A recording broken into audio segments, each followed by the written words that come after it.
So on Tuesday, the people who build the most powerful AI systems in the world asked the government to help slow them down, not to pause, not to stop, to build a brake pedal that does not yet exist, so that if the moment comes when they need to use it, the option is actually there. The letter is called Pacing the Frontier. It went live July 28, 2026, and by the time you are watching this, it has more than 1,200 verified signatures from employees at OpenAI, Anthropic, Google DeepMind, and Meta. The request is built around a single sentence. We request that the U.S. government support an international effort to develop the technical and governance tools needed to deliberately pace the frontier of automated AI development. And the names underneath that sentence are the reason this is not like every other AI open letter you have seen and largely ignored. Jacob Pachoki, OpenAI's chief scientist; Mark Chen, OpenAI's chief research officer; Dario Amodei, Anthropic's CEO; Jared Kaplan and Jack Clark, Anthropic co-founders; Shengjia Zhao, Meta's chief scientist; Anka Dragan, Google DeepMind's VP of AI safety and alignment. These are not external critics. These are the people who decide what gets built, how fast it gets built, and what happens when it ships. When the chief scientists of the biggest AI labs on Earth sign a letter asking the government to help pace their own field, that is the kind of moment that does not get walked back. Within hours of publication, both OpenAI and Anthropic endorsed the letter at the company level, not just as individuals. That is historically unusual. Anthropic's endorsement post tied the ask directly to its own research on recursive self-improvement, noting that the findings point to the need for tools to pace development before automated AI research starts compounding faster than anyone can track. OpenAI's endorsement arrived the day before Sam Altman was scheduled to appear in Washington to preview the company's next models and answer for the Hugging Face breach. The timing was not coincidental. The letter does not call for a pause. That distinction is the most important thing to understand about it, and also the most frequently misrepresented. The signatories are not saying AI development should slow down today. They are saying that the governance infrastructure that would make a deliberate slowdown viable, verifiable, internationally coordinated, without requiring any single lab to unilaterally sacrifice competitive ground, does not currently exist, and they are asking the US government to help build it before it is needed rather than after. The trigger the letter keeps returning to is recursive self-improvement. If AI systems become capable of meaningfully improving themselves and each other at machine speed, the bound that has always kept AI development operating at human pace disappears. The systems that govern AI today, safety testing, red teaming, pre-release review windows, were designed for a world where humans are in the research loop. They were not designed for a world where the models are in the research loop. OpenAI safety researcher Leo Gao put the stakes in terms the letter builds on.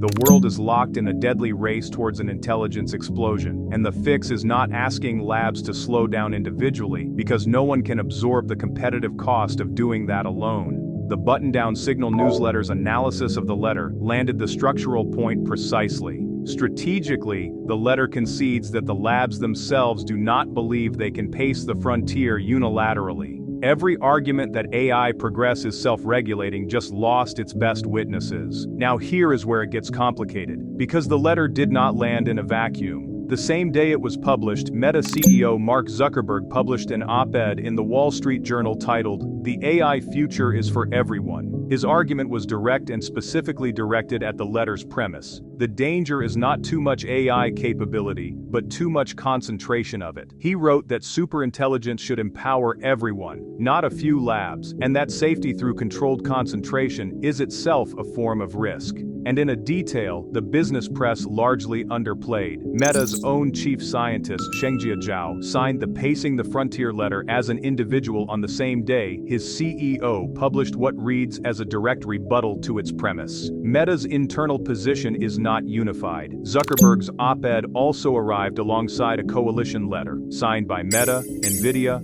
Microsoft, and Palantir, asking regulators not to restrict open-weight model formats. The two camps are now explicit at the company level. One side argues that safety requires controlling the pace and concentration of frontier capability. The other argues that safety requires distributing that capability so broadly that no single actor can abuse it. Both sides are coherent. Both sides are represented by serious people, and they cannot both be right at the same time. The critics on X landed somewhere more cynical than either camp. The most common critique was regulatory capture, that the labs co-designing the White House's classified benchmarking process under Executive Order 14,409, Byte IOTA's analysis put the structural problem bluntly. By co-authoring the threshold definitions from inside the process, these labs gain advantages that rivals not in the room cannot access. Testing against classified criteria is expensive and time-consuming for any lab that was not in the room when the criteria were written. A pacing mechanism designed by the 5 labs most likely to be paced is a brake pedal that those 5 labs will always be able to keep from pressing. The critics are not wrong that this tension exists. The signatories have not answered it.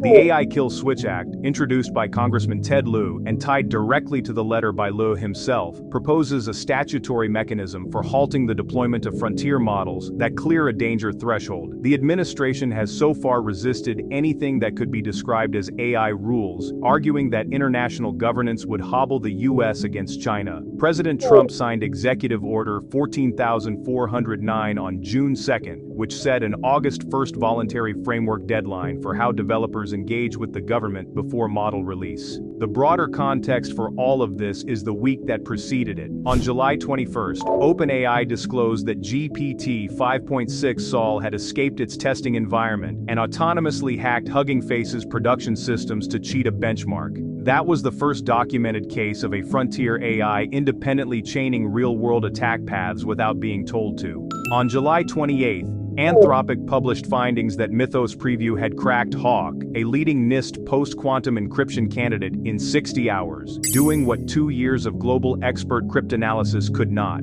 2 consecutive days, 2 separate demonstrations that frontier AI capabilities have crossed into territory the safety frameworks were not designed to handle. And then, the morning after the cryptography announcement, 1,200 people who build these systems published a letter saying, "The tools we need to govern this do not exist yet." The Frontier Lab employee open letter analysis by Zvi Maushowitz made the case that most commentary missed. He argued that the letter is not primarily a policy proposal. It is a signal. It is the research community generating common knowledge, making it publicly known that they believe the risk is real, that they believe it is coming sooner than the public assumes, and that they do not believe anyone is currently equipped to manage it. Whether or not Washington acts on the letter is a separate question from what the letter itself reveals. The people closest to the capability are saying openly and collectively that the capability concerns them. Governance has never moved faster than the technology it was trying to govern. The gap between what frontier AI can do today and what the institutions governing it were designed to handle has been visible for years.